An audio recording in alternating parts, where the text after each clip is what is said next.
She was born into one of the most famous families on Earth, photographed more than most supermodels before she could even walk. Her baby clothes made headlines. Her first steps were front-page news. The world watched her every move. And then, she vanished. Not literally, but slowly, deliberately, completely. The daughter of Hollywood's biggest action star didn't just fade from the spotlight, she erased herself from it. And at 19 years old, she just made the most shocking declaration yet, one that confirms what millions suspected but no one wanted to believe. Suri Cruise is dead. Long live Suri Noelle.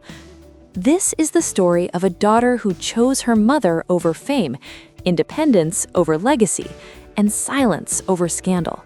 A story that took 19 years to unfold and just seconds to understand. Because sometimes the loudest statement you can make is dropping your father's name entirely. Let's rewind to 2005.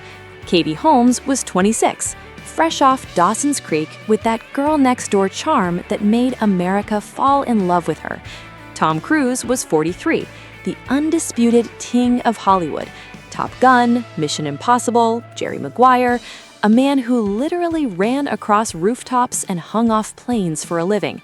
Their meeting? Instant chemistry, explosive, the kind of romance that felt scripted by Hollywood itself. But here's where it gets wild. Years before they ever met, teenage Katie told 17 magazine she was going to marry Tom Cruise someday. Most people laughed it off as a celebrity crush, but when they finally came face to face in 2005, sources claimed Tom turned to his team and said, "I'm going to marry her." Within weeks, they were inseparable. Rome, Paris, red carpets, the world ate it up. And then came the moment that defined their entire relationship.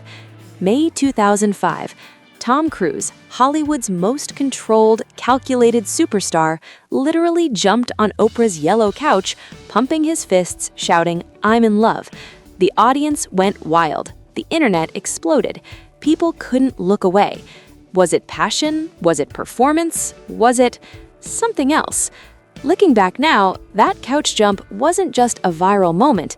It was a warning sign no one recognized. April 18, 2006. Suri Cruise entered the world. Tom called it the happiest day of his life. The photos were perfect. The baby was beautiful. But behind the scenes, something very different was happening. According to multiple reports, Suri's birth followed strict Scientology protocols. The most famous? The silent birth, a practice where no one in the delivery room is allowed to speak. The belief is that any sound could traumatize the baby's entry into the world. Katie Holmes, raised Catholic in small-town Toledo, Ohio, suddenly found herself navigating rituals she barely understood. Tom reportedly installed a personal sonogram machine at home to monitor the pregnancy himself. He was hands-on, devoted, protective. But to outsiders, it looked like something else: control. Friends noticed Katie rarely went anywhere alone. Not bodyguards exactly, but companions, watchers, people connected to Tom's inner circle or the church itself. One evening, Katie told fans casually, "Oh, we don't go outside very much." It sounded innocent, but those who understood Tom's world knew exactly what she meant. Every coffee run was monitored. Every dinner was observed. Every smile was measured. Tom saw it as love and protection. Katie was beginning to see it as a cage. And baby Suri, she was growing up inside walls she couldn't yet see. November 2006, the wedding the world had been waiting for. A 15th century Italian castle, $3 million, a custom Giorgio Armani gown. Guests included Will Smith, Jennifer Lopez, the Beckhams, Hollywood royalty watching Hollywood royalty tie the knot. It looked like a fairy tale, but Katie's parents, devout Catholics, sat quietly in the crowd, visibly uncomfortable. They didn't understand the world their daughter had entered, a universe of hierarchy, secrecy, and devotion to beliefs they didn't share. Behind the scenes, the structure was tightening. Katie's freedom was slipping away, inch by inch, smile by smile. The woman who once played an independent teenager on Dawson's Creek was now living a life where even small decisions required approval. Tom remained confident, certain, devoted. He believed everything he did was out of love. But love and control can look identical from the outside. And inside that Italian castle, surrounded by champagne and cameras, the cracks were already forming. They just weren't visible yet. June 29, 2012. Katie Holmes executed one of the most precise, calculated divorce filings in Hollywood history. This wasn't impulsive. This wasn't emotional. This was a military operation.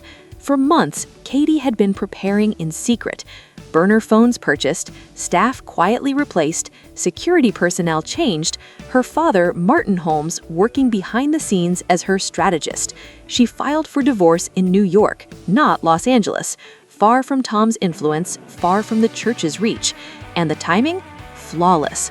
Tom was in Iceland filming. He had no idea what was coming. When the news broke, he found out the same way the world did, from the headlines. For a man who controlled every detail of his public image, it was devastating. Court documents revealed Katie's demands: full custody of Suri, control over her education, health decisions, and most importantly, her spiritual upbringing.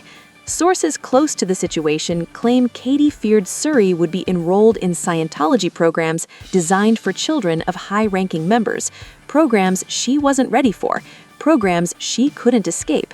For Katie, this wasn't about money or revenge, it was about protection. The legal battle could have dragged on for years, but Katie's strategy was airtight. Her father had helped draft their prenuptial agreement years earlier, the same document that now became her weapon. In 11 days, the divorce was finalized. 11 days. Tom agreed to financial support, but Katie won something far more valuable: freedom. The very next day, Katie and Suri disappeared from Los Angeles. No bodyguards, no handlers, no surveillance. Just a mother and daughter walking hand in hand through New York City streets, finally breathing air that belonged to no one but themselves. After the divorce, Katie rebuilt Suri's world from scratch. Gone were the red carpets, the flashing cameras, the constant watch. Instead, Suri's childhood became beautifully, deliberately ordinary. Private Manhattan schools, ballet classes, trips to Central Park, coffee runs with her mom. The small, simple moments most kids take for granted became Suri's shield from the chaos. Friends who knew her described a warm, creative, and grounded young woman. She wasn't hiding behind walls, she was discovering who she actually was. And Tom? He continued dominating Hollywood.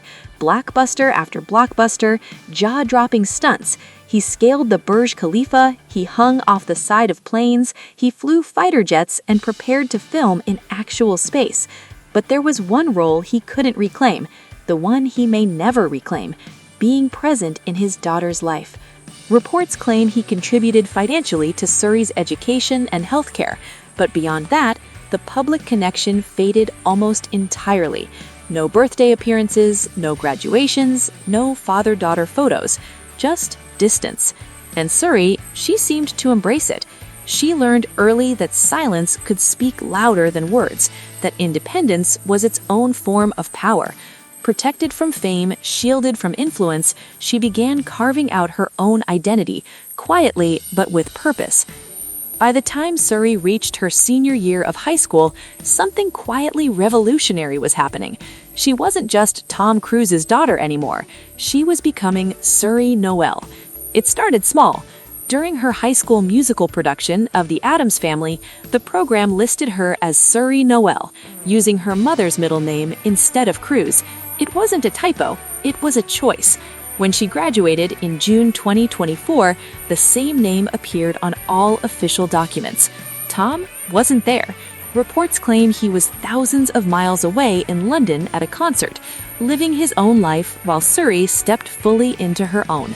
Katie sat in the audience, tears streaming down her face, watching her daughter accept her diploma, a symbol of everything they'd survived together. That summer, Suri moved into her dorm at Carnegie Mellon University to study fashion design. Katie helped her unpack, organize, settle in, doing exactly what any proud mother would do. No entourage, no cameras, no chaos, just love. By fall 2025, Suri returned to visit her mother on a film set. Now 19, she walked through the world with quiet confidence. Khaki pants, red sneakers, white tank top, radiating calm power. Most people on the set didn't even recognize her. She wasn't a celebrity's child anymore. She was Suri Noelle, fully herself. So what does it all mean? The name change, the distance, the silence that's stretched across more than a decade. Suri didn't need to sit down for a tell-all interview. She didn't write a memoir or post a tearful TikTok. She simply removed his name. In Hollywood, where legacy is currency and connections are everything, the Cruise name is a golden ticket. It opens every door, greenlights every project, guarantees every meeting. By dropping it, Suri sent the clearest message possible. I don't need him.